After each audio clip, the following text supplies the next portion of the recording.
Okay, hi friends, నేను MBK. ఇప్పుడైతే మన టాపిక్ వచ్చేసి ఏంటంటే, ఇప్పుడైతే నేను మైన్క్రాఫ్ట్లో 1 బ్లాక్ అనమాట. ఇప్పుడైతే నేను ఫస్ట్ వీడియో పెట్టా. అదేంటంటే మీకు మైన్క్రాఫ్ట్ ఎలా డౌన్లోడ్ చేసుకోవాలి. మీరైతే స్క్రీన్ మీద చూస్తున్నారు కదా, నేనైతే మైన్క్రాఫ్ట్ అయితే డౌన్లోడ్ చేసేసాను అనమాట.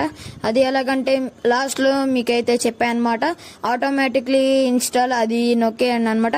అది నొక్కేస్తే మైన్క్రాఫ్ట్ పీడిఎఫ్ అది ఏదో అడిగిద్ది అనమాట. ఎఫ్ఎస్ వైస్ ఏదోటి. మీరైతే డైరెక్ట్ మైన్క్రాఫ్ట్ నొక్కండి. ఇదిగోండి, చూసారు కదా, మనకైతే మైన్క్రాఫ్ట్ 1 బ్లాక్ అయితే వచ్చేసింది అనమాట. మీకైతే మైన్క్రాఫ్ట్ 1 బ్లాక్ ఎలా ఆడాలో తెలిసి ఉండిద్ది. తెలియకపోతే ఇప్పుడైతే మన వీడియో చూడండి అనమాట. కింద రిలేటెడ్ వీడియోలో ఉంది, వెళ్ళైతే మన ఫుల్ వీడియోలో అయితే చూసేసేయండి.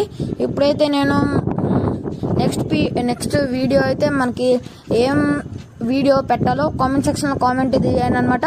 మళ్ళీ ఈ వీడియోకి 1 లైక్ చేస్తే ఇంకా నేను పార్ట్ 3 అయితే పెట్టేస్తా. కాబట్టి డోంట్ ఫర్గెట్ టు లైక్ అనమాట. ఓకే, ఇంకా సబ్స్క్రైబ్ కూడా చేసేయండి.